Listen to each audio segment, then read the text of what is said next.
சென்னை அது வந்து திமுகவுடைய கோட்டை, அவ்வளோ சாதாரணமாக. ஏன்னா ஏடிஎம்கே கிட்டத்தட்ட எம்ஜிஆர் காலங்கள், ஜெயலலிதா காலங்கள்லாம் கூட அலையடிக்கும் போது வேணால் இதில் எம்ஜிஆர் பீரியடாக இருக்கட்டும், ஜெயலலிதா பீரியட்லேயும் அதிமுக ஜெயிச்சிருக்கு. நாங்கள் எடுத்த சர்வேல சென்னையில் எங்களுக்கு பெரிய செல்வாக்கு இருக்குது அப்படின்னு அவங்க சொல்கிறாங்க. அதனால தான் விஜய் இங்கே நிற்கிறாரு, பக்கத்தில் அங்கே குஷியானது, அதுக்கு பக்கத்தில் ஆதவார்ஜுனு, அதுக்கு பக்கத்தில் அப்படிங்கிற மாதிரி இவங்களுக்குள்ளேயே ஒரு தேசப்பட்டியலாக இருக்குது. இது சரியாக இருக்காது. கொஞ்சம் வசதியான ஆட்கள்கிட்ட 2 கோடி ரூபா டெபாசிட் கொடுக்கணுமா, யாருக்கு? தாவேக்காக்கு கொடுத்துடணுமா. அப்போ தான் நீங்கள் எலெக்ஷனுக்கு செலவு பண்ணுவீங்க அப்படிங்கிற ஒரு விஷயத்துக்கு 2 கோடி ரூபா நீங்கள் டெபாசிட்டு எங்களுக்கு கொடுத்துடணும், இல்லைனா சொத்து பத்துக்கான டாக்குமெண்ட் எங்களுக்கு வந்து நீங்கள் கொடுத்தீங்கன்னா தான் சரியாக இருக்கும். ஏன்னா எலெக்ஷனுங்கிறது இப்போ தாவேக்காக்கும் தெளிவாக தெரியுது, செலவு பண்ணாமல் ஒன்றும் செய்ய முடியாதுங்கிறது அவங்களுக்கு தெரியுது. தமிழகத்தில் 234 தொகுதியிலையும் தனித்து போட்டின்னு ஒரு நிர்வாகி சொல்கிறாரு. ஆனால் நீங்கள் 10 பேர் இங்கே நின்றுக்கிட்டீங்கன்னா மற்ற ஊரில் இருக்கிறவங்கெல்லாம் எப்படி, யார் வந்து அவங்களுக்கு பிரச்சாரம் பண்ணுவா? அவங்களுக்கு புது தேர்தல் இது சரியாக இருக்குமா, சாத்தியமாக இருக்குமா?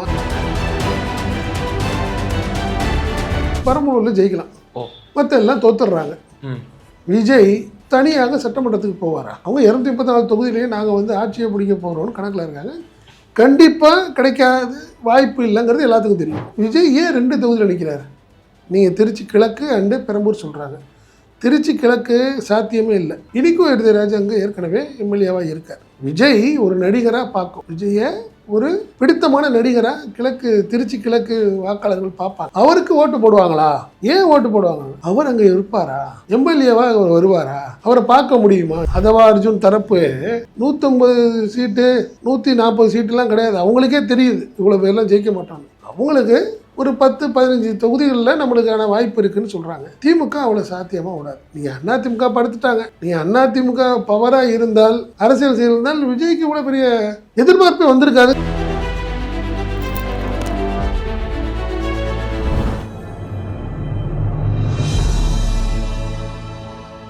ஈதமிழ் நியூஸ் நேயர்களுக்கு வணக்கம். இன்றைய நேர்காணலில் நம்ம இணைந்திருப்பவர் ஈதமிழ் நியூஸோட ஆசிரியர் மற்றும் பத்திரிகையாளர் திரு செந்தில் சார். வணக்கம். வணக்கம். வணக்கம் சார். வேட்புமனு தாக்கல் இன்னும் கால அவகாசம் தமிழகம் பொறுத்த வரைக்கும் இருக்குது. தமிழக வெற்றி கழகத்தினுடைய அந்த சில தலைவர்களினுடைய உத்தேச பட்டியல் வந்து வெளியாகி இருக்கிறது. அவர்கள் எங்கெங்கெல்லாம் நிற்க போகிறாங்கங்கிற தகவல் சில ஊடகங்களில் வந்து நம்ம பார்க்க முடிகிறது. திரு விஜய் அவர்கள் வழக்கம் போல் நம்ம கிட்டத்தட்ட ஒரு 2-3 மாதமாக அந்த செய்திகள் வந்து கொண்டிருந்தது. அதை மீண்டும் அதே செய்தியை தான் வந்து போடுறாங்க. திரு விஜய் பெரம்பூர்லேயும் திருச்சி கிழக்குலேயும் நிற்க போகிறாரு அப்படின்ற ஒரு தகவலும், ஆதவ அர்ஜுனா வில்லிவாக்கம், அதே போல் புசியானந்த டி நகர், இப்படிப்பட்ட தகவல்கள் எப்படி பார்க்குறீங்க? சென்னையை வந்து தமிழக வெற்றி கழகத்தினுடைய பெரும் முன்னணி தலைவர்கள் வந்து பிரபலமான தலைவர்கள் அங்கே தான் கான்சன்ட்ரேட் பண்ணுறாங்க. என்ன கணக்கு இருக்கும்? சோஷியல் மீடியா வச்சு அரசியல் பண்ணுறாங்க. சோஷியல் மீடியா சிட்டிக்குள்ளே அவங்களுக்கு ஒரு பெரிய அளவில் ஒர்க் அவுட் ஆகும்னு நினைக்கிறாங்கன்னு வச்சுக்கோங்க. அப்படி தான் பார்க்குறேன். காரணம் என்னென்னா, முக்கிய தலைவர்கள் அறிமுகமான ஓரளவு ஃபெமிலியர் அப்படின்னு நீங்கள் பார்த்தீங்கன்னா அதில் ஒரு 10 பேர்.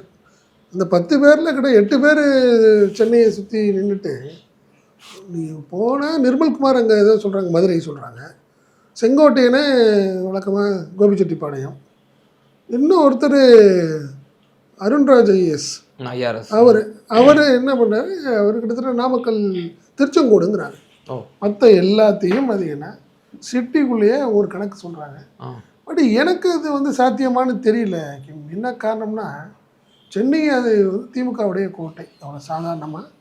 ஏன்னா ஏடிஎம்கே கிட்டத்தட்ட எம்ஜிஆர் காலங்கள், ஜெயலலிதா காலங்கள்லாம் கூட அலையடிக்கும் போது வேணால் இதில் எம்ஜிஆர் பீரியடாக இருக்கட்டும், ஜெயலலிதா பீரியட்லேயும் அதிமுக ஜெயிச்சிருக்கு. ஆமாம் ஆமாம். மற்ற காலங்கள்லாம் பெரும்பாலும் பார்த்தீங்கன்னா திமுக கோட்டையாக தான் இருக்குதுன்னு வச்சுக்கோங்களேன். அதனால் மாற்றமே இல்லை. பட் இவங்க ஏதோ சோஷியல் மீடியா எதிர்த்து இப்போ அவங்க சொல்கிற தகவல், நாங்கள் எடுத்த சர்வேல திமுக பெரிய லெவலில் இது சென்னையில் எங்களுக்கு பெரிய செல்வாக்கு இருக்குது அப்படின்னு அவங்க சொல்கிறாங்க.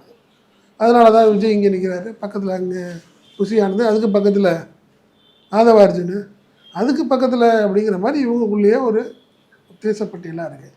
இது சரியாக இருக்காது, ஒரு கட்சிக்கு சரியாக இருக்காது. இன்னும் எம்ஜிஆர் காலமாக இருக்கட்டும், ஜெயலலிதா காலம்னா அவங்கெல்லாம் தெளிவாக சென்னையும் இருந்திருக்கிறாங்க, ரூரலுக்கு வெளியே போயிருக்காங்க, பர்கூரும் போயிருக்காங்க. ஜெயலலிதா தோற்றுருக்காங்க, அது வேறு விஷயம். பட் பர்கூரும் போயிருக்கிறாங்க. எம்ஜிஆர் அதே மாதிரி மதுரை மாவட்டம் தான் வந்திருக்கிறாரு. கலைஞர் சென்னை அவருமே திருவாரூர் திருவாரூர் போயிருக்காரு, எல்லாம் போயிட்டு வந்திருக்காங்கன்னு வச்சுங்களேன். பட்டு இந்த முறை அவங்களுக்கு வந்து அதான் சொல்கிறேன், நகரப்பகுதிகளில் தாவேக்காவுக்கு பெரிய செல்வாக்கு இருக்குது அப்படின்னு ஒரு சர்வே தகவல்கள். அதனால நம்ம சேஃப்டி ஜோன் இதுதான் நம்மளுக்குங்கிற மாதிரி அவங்களா ஃபிக்ஸ் பண்ணி நிற்கிறாங்க. பட் அவளை நிற்கிறது திமுக அவளை சாதாரணமாக விட்டுருமா அப்படின்னு ஒரு பெரிய கேள்விக்குறி. நீங்கள் அவங்கள சாதாரணமாக விடாது. நீ ஒரு டைட் பண்ண நீங்கள் அப்போ நீங்கள் வேறு எங்கேயுமே பிரச்சாரத்துக்கு போக மாட்டீங்களா? விஜயா இருக்கட்டும், புஷி ஆனந்தா இருக்கட்டும், ஆதவார்ஜுன் இருக்கட்டும், நீங்கள் சேஃப்டி இங்கே இருக்கிறதே வந்து கிட்டத்தட்ட 12 நாள் 13 நாள் நம்ம ஏற்கனவே பேசியிருக்கோம். நீங்கள் தொகுதிக்கு புதுசு, நீங்கள் ஒரு ரவுண்ட் அடிக்கிறப்பே 10 நாள் ஆகிடும். இது எத்தனை பேருடைய வேட்புமனு தாக்கல் வந்து நிராகரிக்கப்படுமோங்கிற ஒரு கேள்வி இருக்கு. நிறைய விஷயங்கள். அதே போல எத்தனை வேட்பாளர்கள் விலை போவார்கள் என்ற வாய்ப்பு இருக்கு. இன்னும் எத்தனை வேட்பாளர்கள் காசு எதிரணிகிட்ட காசை வாங்கிட்டு ஏற்கனவே நேர்காணல்லையே என்ன சொல்றாங்க, கொஞ்சம் வசதியான ஆட்கள்கிட்ட 2 கோடி ரூபா டெபாசிட் கொடுக்கணுமா, யாருக்கு, தாவேக்காக்கு கொடுத்துடணுமா. ஆமாம் ஆமாம்.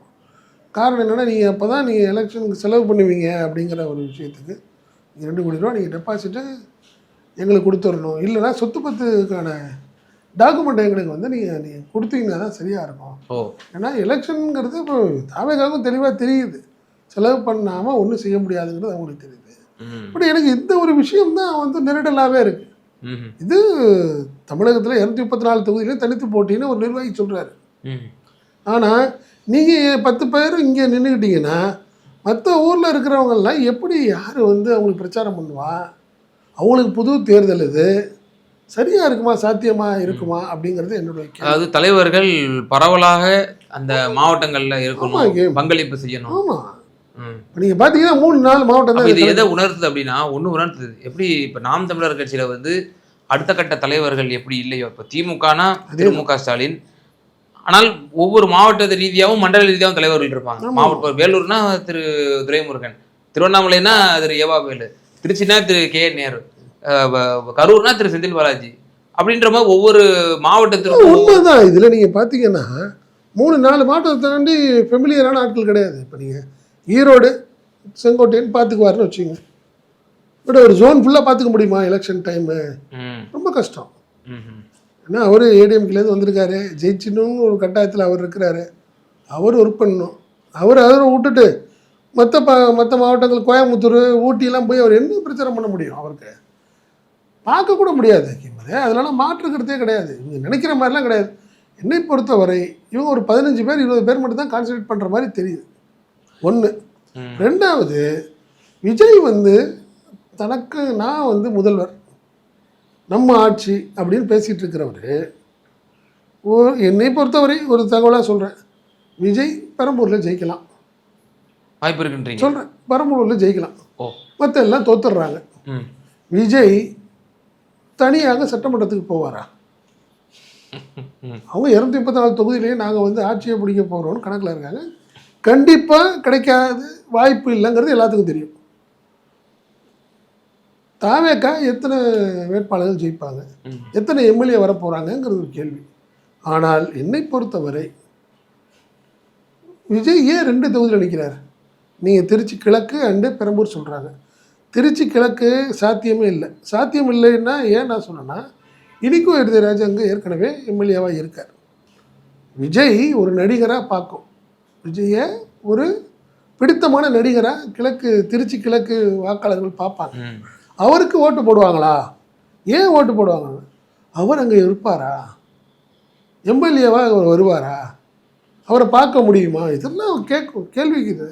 இனிக்கும் எழுதிராஜா பார்க்கலாம், பேசலாம், எப்போனாலும் அவர் அணுகலான்னு வச்சுக்கலாம். அவருடைய ஆட்கள் அங்கே இருப்பாங்க. புரியுதா? இது ஒரு பெரிய ஒரு கேள்விக்குறி. பெரம்பூர் அதான் நான் சொல்கிறேன், விஜய் மட்டும் ஜெயிக்கிறதுக்கு வாய்ப்பு இருக்குன்னு சொல்கிறாங்க. விஜய் மட்டும் ஜெயித்தால் அவர் சட்டமன்றத்துக்கு போவாரா? எனக்கு நெருங்கிய ஒரு நண்பர், தாவேக்கான உள்ள நண்பர் சொல்கிறார், கடைசி நேரத்தில் விஜய் நிற்க மாட்டாருங்க. ஏன்னா அவங்க எடுத்த சர்வேலையே 20 தொகுதி 25 தொகுதி தான் ஒரு சாத்தியம் அப்படிங்கிற மாதிரி அவங்க எடுத்தது. அதவா அர்ஜுன் தரப்பு 150 சீட்டு 140 சீட்டுலாம் கிடையாது. அவங்களுக்கே தெரியுது இவ்வளோ பேர்லாம் ஜெயிக்க மாட்டாங்க. அவங்களுக்கு ஒரு 10-15 தொகுதிகளில் நம்மளுக்கான வாய்ப்பு இருக்குதுன்னு சொல்கிறாங்க. திமுக அவ்வளோ சாத்தியமாக விடாது. நீங்கள் அதிமுக படுத்துட்டாங்க. நீங்கள் அதிமுக பவராக இருந்தால், அரசியல் செய்திருந்தால் விஜய்க்கு இவ்வளோ பெரிய எதிர்பார்ப்பே வந்திருக்காதுங்கிறது என்னுடைய எண்ணம். நீங்கள் திமுக அளவுக்கு நீங்கள் அதிமுகவும் இறங்கி ஒர்க் பண்ணியிருந்தால் விஜய்க்கு இந்த ஒரு நம்பிக்கையெல்லாம் வந்திருக்காது. தனித்து போட்டிலாம் நினச்சிருக்க மாட்டார். அது ஒரு விஷயம். அதனால தான் நான் என்ன சொல்கிறேன், இப்படி ஒரு சூழ்நிலையில் தாவேக்காவில் விஜய் மட்டும் ஜெயித்தால் சட்டமன்றத்துக்கு போகிறதுடைய மனநிலை அவர் இல்லை என்ன சொல்கிற நிர்வாகி சொல்கிறார். சார், அவர் இருந்தால் தன்னை முதல்வர்னு நினச்சிட்டு இருக்கிறார். அவர் மட்டும்தான் நின்று ஜெயிச்சார்னா எப்படி சார் போவார் சட்டமன்றத்துக்கு? அதனால் கடைசி நேரம் மாறுதலுக்கு உட்பட்டது அவர் நிற்க மாட்டார் பாருங்க அப்படிங்கிறாரு. ஏன்னா நம்ம நிற்கிறதுனால நல்லாவே தெரியும், ஒரு 4-5 தொகுதி ஜெயிப்போம்னு வந்ததுன்னா நம்ம ஏன் நிற்கணும்? அசிங்கமாக போய்டும் நம்மளுக்கு. வேண்டாம், நின்னோம்னா நம்ம முதல்வராக இருக்கணும், இல்லை அட்லீஸ்ட் எதிர்கட்சி தலைவராக தான் இருக்கணும். அப்போது ஒரு 65-70 சீட்டு ஜெயிக்கணும். அப்போ தான் ஒரு எதிர்கட்சி தலைவராக இருக்க முடியும். ஸோ அந்த சாத்தியம் இல்லை அப்படிங்கிறது நம்மளுக்கு தெரிஞ்சதுன்னா ஏன் நம்ம நிற்கணும்? வேண்டாம் அப்படிங்கிறது தான் தற்போதைய விஜயோடைய நிலை. இது நாடாளுமன்ற தேர்தலில் அண்ணாமலையும் இப்படி தான் பண்ணார். அது ஒரு ஃபெமிலியரியான கேண்டிடேட்ஸை வந்து ரொம்ப தேர்ந்தெடுத்து போட்டாங்க. அந்த வாக்கு சதவீதம் இன்க்ரீஸுக்கு அதுவும் ஒன் ஆஃப் த ரீசன். அதுதான் சொல்கிறேன். தமிழிசையும் கவர்னர் பதவியை ராஜினாமா பண்ணிட்டு அந்த தேர்தலில் வந்து நின்றாங்க. அதெல்லாம் பார்த்தோம். அப்போ தாவேக்கா ஒரு பிரபலமான முகம், நமக்கு தெரிந்த ஒரு வெகுஜன மக்களுக்கு தெரிந்தது விஜய் தெரியும். ஆதவர்ஜுனா கூட எந்த அளவுக்கு சோஷியல் மீடியா உள்ளவங்களுக்கு அதுதான் நான் சொல்கிறேன். சோஷியல் மீடியா பார்க்குறவங்களுக்கு ஆதவார்ஜுன்னு ஒருத்தர் தெரியும், ருசி ஆனந்த்னு ஒருத்தர் தெரியும்.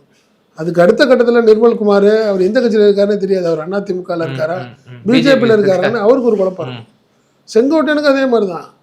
நீங்கள் கிராம பகுதிகள்லாம் இன்னும் செங்கோட்டை ஏடிஎம்கேக்காரன்னு நினைக்கலாம். கட்சியை விட்டு நீக்கிட்டாங்கிறதுல எந்த அளவுக்கு அங்கே போய் கோபிச்செட்டிப்பாளையத்து இன்டீரியர்லாம் எந்த அளவுக்கு ரீச் ஆகும்னு தெரியல. அதே மாதிரி தான் நீங்கள் ஐஆர்எஸும். ஸோ இந்த பிரச்சனைகள்லாம் இருக்குது. அதனால் என்னை பொறுத்தவரை இந்த பட்டியலில் விஜய் பேரை எடுத்துடணுங்கிறது தான் என்னோட எண்ணம். காரணம், அவர் நிற்க மாட்டாருங்கிறது எனக்கு ஒரு ஆணித்தரமான தகவல் சொல்கிறாங்க. ஏன்னா அவர் ஜெயிச்சு சிஎம் ஆனாலும் எதிர்கட்சி தலைவராக இருந்தால் தாங்க வருவார். 10-11 போய் அவர் சட்டமன்றத்துக்கு போகிறதுக்கான வாய்ப்புகள் இல்லை. இல்லை, ஒரு அரசியல் கட்சி துவங்குறவர் அவருக்கு தெரியாதா அந்த புரிதல்? நம்ம கட்சி துவங்கி முதல் தேர்தலிலேயே நம்ம சிஎம் ஆக மாட்டோம். பேசுறது அப்படி தானங்க பேசுகிறாரு. நம்ம ஆட்சி வந்து இல்லை நம்ம ஆட்சி வந்ததுக்கப்புறம் ஒவ்வொரு கிராமத்துக்காக வரேன்னு சொல்கிறாரு. நீங்கள் சாதாரணமாக சொல்கிறேன், உண்மையிலேயே அவர் போய் ஒரு 2 எம்எல்ஏ மட்டும் ஜெயிச்சுட்டு போனால் அவங்க போய் நிற்பாரான்றேன். இவ்வளோ பேசினவர் அங்கே போய் நிற்பாரா? இந்த கேலி கிண்டல்லாம் சட்டமன்றத்தில் அவரெல்லாம் சாத்தியமா அவருக்கு? சொல்லுங்க பார்ப்போம் சார். இப்போ நீங்கள் ஒரு கருத்தை சொல்கிறீங்க, திரு விஜய் அவர்கள் போட்டியிடுவதற்கு வாய்ப்பு இல்லை, கடைசி நேரத்தில் மாறுதலுக்குரியதுன்ற ஒரு விஷயத்த நீங்கள் சொல்கிறீங்க.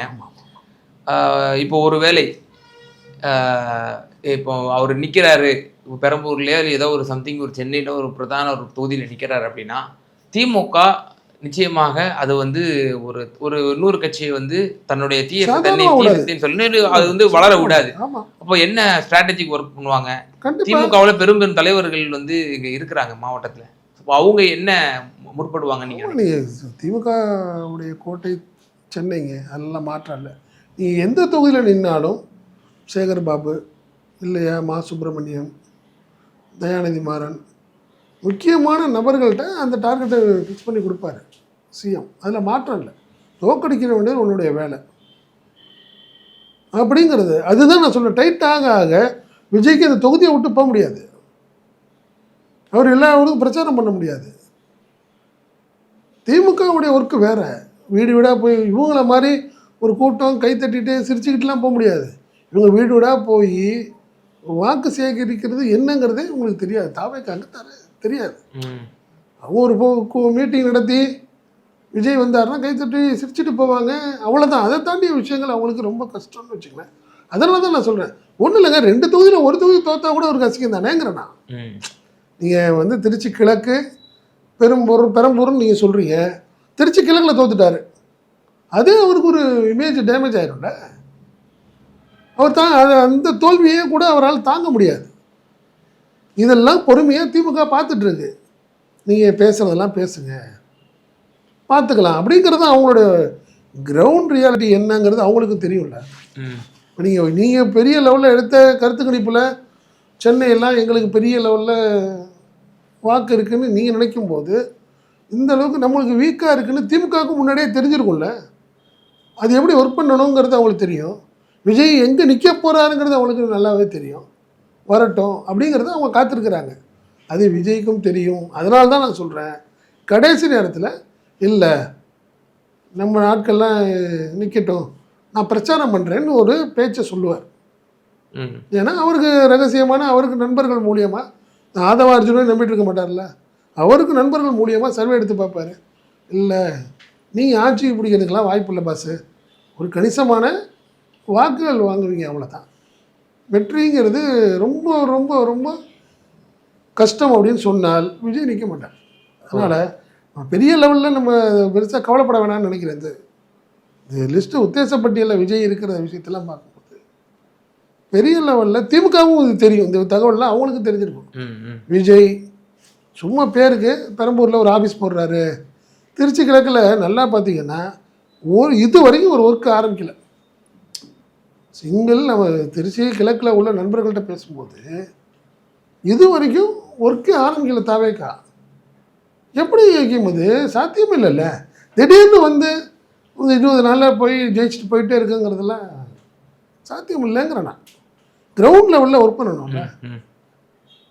வாங்குவாங்க, ஒரு 15,000 ஓட்டு வாங்குவாங்க, இல்லை 20,000 ஓட்டு வாங்குவாங்க. ஒரு 60,000 ஓட்டு 70,000 ஓட்டு வாங்குவாங்களாங்கிறத கேள்வின்றேன். அதனால் எனக்கு தெரிஞ்சது உத்தேச பட்டியல் எல்லாம் அம்பக்கு. அதுலேயும் குறிப்பாக 2 தொகுதியில் விஜய் நிற்க போகிறாருன்னு சொல்கிறது அது சும்மா ஒரு ட்ராமாவாக தான். ரெண்டுமே தோல்வி அடைஞ்சாருன்னா அது ரொம்பவே அவர் இல்லை, அதுதான் நான் சொல்கிறேன், அவர் ஏற்றுக்க முடியாது. நீங்கள் சாதாரணமாலாம் கிடையாது.